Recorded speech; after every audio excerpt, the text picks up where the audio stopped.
Pemirsa, Gunung Anak Rakatau yang berada di perairan Selat Sunda erupsi. Letusan masih terjadi hingga Sabtu dini hari. Dari data pos pengamatan, Gunung Anak Rakatau erupsi pada Jumat pukul 22 di lewat 35 waktu Indonesia Barat dengan tinggi kolom abu teramati kurang lebih 500 meter di atas puncak. Kolom abu berwarna kelabu dengan intensitas sedang hingga tebal, condong ke arah utara. Erupsi terekam di seismogram dengan amplitudo maksimum 40 mm dan durasi 38 menit 4 detik. Letusan masih terus terjadi hingga Sabtu dini hari. Bahkan dari pos pemantauan yang berada di Desa Pasauran, Kabupaten Serang, pijar api Gunung Anak Rakatau ini terlihat jelas.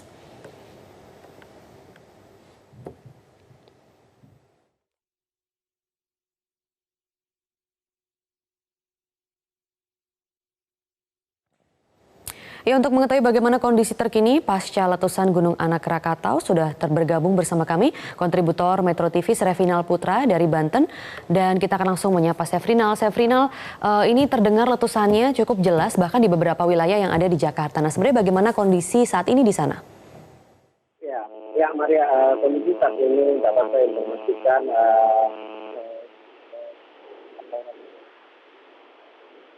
warga sudah mengisi ke beberapa titik di perbukitan yang berada di Desa Pasauran. Sedikitnya sebanyak 50 kakak warga yang melakukan mengisi di sejumlah titik yang aman di beberapa desa di Pasauran. Selain itu, di pos Pasauran sendiri juga banyak warga yang mengadu dan menanyakan kondisi pesisir pantai kepada pos pemantau di Gunung Anak Rakatau. Maria. Iya, lalu bagaimana kondisi warga yang tinggal di sekitar sana, Sefrinal? Ya, sejumlah warga sudah melakukan pengungsian dan sebagian warga juga ada melakukan pemantauan di sejumlah bibir pantai di sepanjang dari Pantai Anyar sampai Desa Pasauran. Maria. Ya, terima kasih Maria. Iya, seperti apa pantauan pijar api dari pos pemantauan di sana? Apakah masih letusan ini masih terus terjadi, Sefrinal? Hingga pagi ini dentuman masih terjadi berkali-kali, bahkan terdengar hingga ke pos pemantauan yang berada di Desa Pasauran. Tinggi pijar api sendiri terpantau 300 sampai 500 meter dari permukaan bukit sendiri. Maria. Iya, lalu kemana saja warga ini mengungsi untuk mencari tempat aman? Mengingat ini letusan ini masih terus terjadi di sana ya? Ya, sejumlah warga, sedikitnya warga yang melapor ke pos pemantau yang berada di Desa Pasauran atau pos pemantau Gunung Anak Rakatau tadi mempertanyakan di mana kondisi Gunung Anak Rakatau. Namun pihaknya saat ini sedikitnya 50 kepala keluarga sudah mengungsi di sejumlah titik, yaitu di Desa Pasauran dan beberapa perkampungan di perbukitan. Maria. Ya, sudah adakah informasi dari petugas setempat terkait atau BPBD setempat terkait letusan yang terjadi sejak malam tadi? Hingga saat ini petugas pos pemantauan masih menghimbau kepada warga agar tidak panik dan selalu waspada dan memperhatikan kondisi air laut. Nah, Maria. Iya, memperhatikan kondisi air laut. Apakah misalnya himbauan-himbauan yang bisa diberikan dari petugas setempat begitu, apa yang harus dicermati dari warga-warga dan penduduk yang tinggal di sekitar sana, Sefrinal? Seperti yang dilakukan tadi warga yang mengadu ke pos pemantauan, warga dihimbau tetap waspada dan jangan panik, dan warga pun mengatakan kepada petugas pemantauan seperti kejadian tsunami tahun lalu tidak ada tanda-tanda, dan pengakuan warga sendiri tanda-tandanya terjadi tsunami tahun lalu persis terjadi saat kejadian saat ini. Maria. Baik, tetapi warga tetap harus waspada ya. Kita akan masih memantau nanti. Terima kasih Sefrinal untuk keterangannya sementara dari Serang, Banten. Dan pemirsa, untuk mengetahui seperti apa dampak dan juga penanganan bencana letusan Gunung Anak Rakatau tersebut, kita sudah tersambung dengan Kepala Pelaksana BPBD Banten, Nana Suryana, melalui sambungan telepon. Selamat pagi, Pak Suryana. Pak, mengingat letusan ini memang masih terjadi sejak tadi malam sampai hari ini, kira-kira nanti apa dampak erupsi pada warga yang tinggal di sekitar Anak Rakatau? Ya, selamat pagi, Bu. Iya, silakan Pak Suryana. Baik Bu, jadi kondisi saat ini dari pemantauan Gunung Anak Krakatau di pos pantau Basahuran masih pada tingkat aktivitas level 2 atau waspada. Kemudian saat ini gambaran itu pada tremor sedang atau letusan menerus masih terus berlangsung Bu. Yang teramati 200 sampai 500 meter dengan warna asap kelabu dan hitam.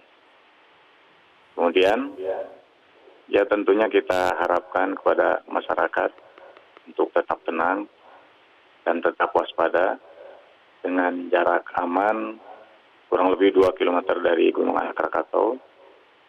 Jadi untuk info saat ini masih aman. Tadi kami mendapatkan informasi dari kontributor kami yang bertugas di sana bahwa warga ini sudah mulai mengungsi ke sejumlah tempat begitu. Nah, kira-kira apa yang harus diwaspadai Pak Suryana dari letusan ini? Baik, jadi memang tetap harus waspada dan untuk masyarakat tetap tenang, tetapi mengikuti anjuran. Dan kalau untuk hal ini, berdasarkan pengalaman tahun kemarin, kita sudah menentukan tentunya titik-titik kumpul dan titik aman bagi masyarakat untuk menghindari zona-zona merah atau zona yang dimungkinkan terjadinya tsunami kalau dimungkinkan. Jadi tetap waspada, tetap aman. Sejauh ini memang area mana yang paling terdampak, Pak? Ya, kalau informasi ini memang ke Lampung ya Bu ya. Kemudian untuk yang di kita di Banten sendiri ada beberapa zona yang harus kita waspadai untuk daerah pantai sekitarnya. Di Sumur, Pelabuhan, Panimbang, dan Anyer sendiri. Dari laporan ini sudah berapa banyak masyarakat atau korban yang terdampak langsung atas letusan ini, misalnya yang tinggal dekat dengan lokasi Gunung Anak Krakatau? Ya, kalau korban belum ada tentunya karena memang ini masih waspada. Lalu apa yang nantinya akan disiapkan BPBD setempat untuk menangani masyarakat yang terdampak, khususnya masyarakat yang sampai harus mengungsi? Ya, tentunya kita sesuai dengan prosedur. Nanti masyarakat diarahkan kepada titik-titik kumpul atau titik aman. Kemudian kalau memang diperlukan nanti tenda-tenda pengungsian, sebagainya ya kita siapkan. Iya, mengingat letusan Gunung Anak Krakatau ini biasanya memicu bencana-bencana lain.